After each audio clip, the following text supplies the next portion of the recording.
But for all the hype, it was a relatively reserved, not particularly well-attended event that left all the VIPs lucky enough to see it bored out of their f***ing minds. Meanwhile, the real crowds turned out for the No Kings March, where millions in cities all across the country to protest our slow descent into authoritarian dystopia. They protested and showed off all the hats they made. And in Boston, the No Kings Parade conveniently coincided with the Pride Parade. And it was... wait a minute. The gays have developed robot dogs as well? The gays have the advanced technology? Or are those just the gay robot dogs that Secretary of Defense Hegseth wouldn't allow to serve openly in our other army? Is that...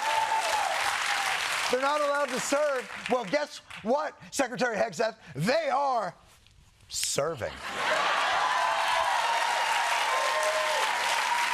If I was the Ayatollah watching Fox News coverage, which I hope he is, of this parade, I would be very frightened, and I would be thinking twice about whether I want to retaliate against the United States.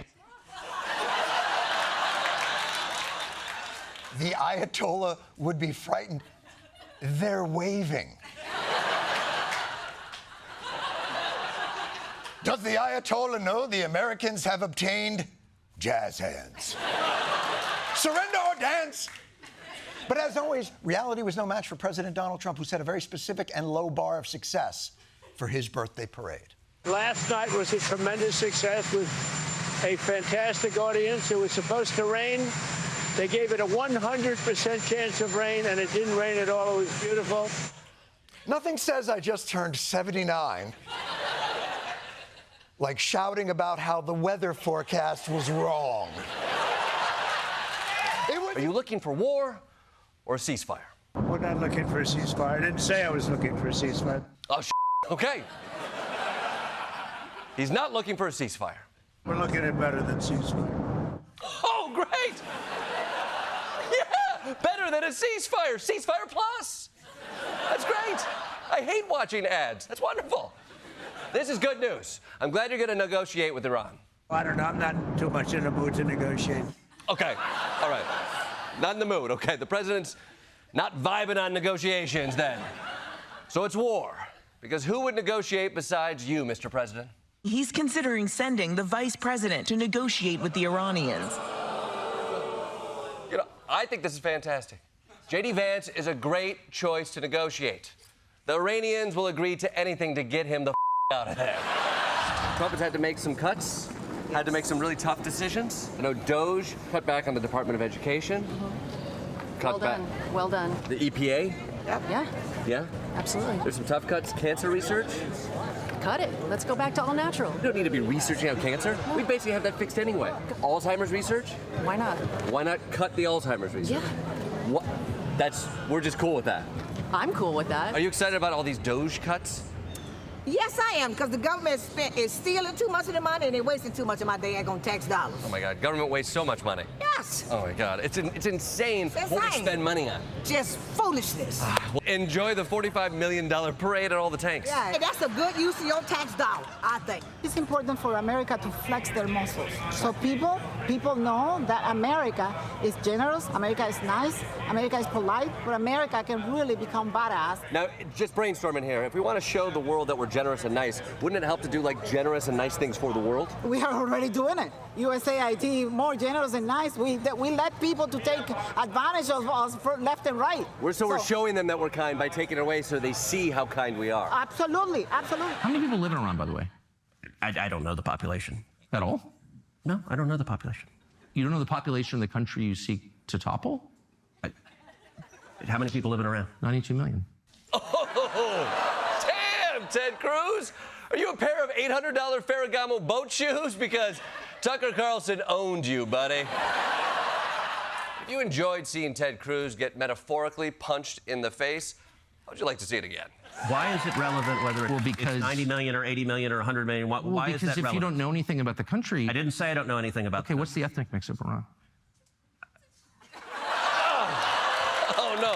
Oh, no.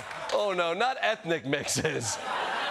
You don't want to go toe-to-toe with Tucker Carlson on ethnic mixes. You know, I can't believe I'm saying this, but I'm starting to feel bad for Ted Cruz.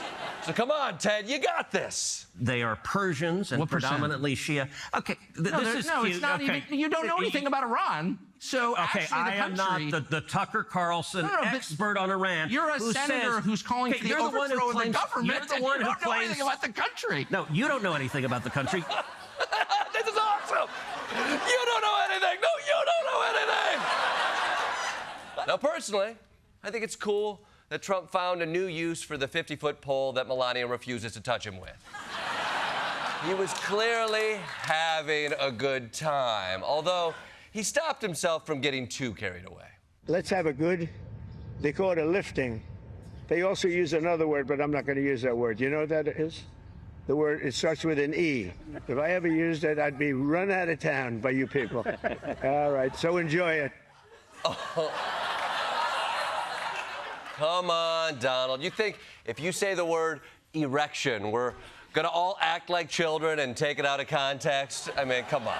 Come on. Where'd you get a silly idea like that? I'm going to come. Okay, yeah. Does someone ask him about the war? Have you been answered questions about whether you are moving closer or you believe the U.S. is moving closer to striking Iranian nuclear facilities? Where's your mindset on that? I may do it. I may not do it. I mean, nobody knows what I'm going to do. Great. Super helpful. Thanks, Guy. President Clinton, I'm wondering, what's it like to live inside the headspace of the first gentleman? I don't know. I tried. You did? It's the only job I ever wanted in politics that I didn't get. And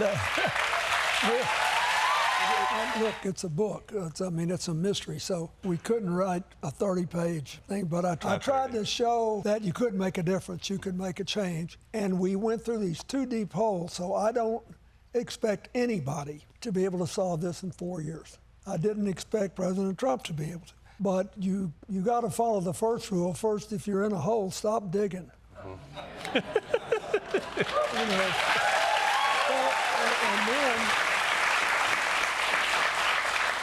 I was hoping there would be a balanced program to get us out. So now what they have to do, the people in Washington, is they do need to show what's wrong with this budget and do their best to beat it or get changes in it. But it's not an election yet. And I think we need other people to come up with ideas. That's why we wrote the book the way we did, partly. President Trump, whatever you think of the previous campaigns, did win that last election. And he has a right to govern and try to do what he thinks is right. And those of us who don't agree with him have a right to say, we don't agree, and here's why. And you just need to fight. You can win this fight if you'll stay at it. Awesome.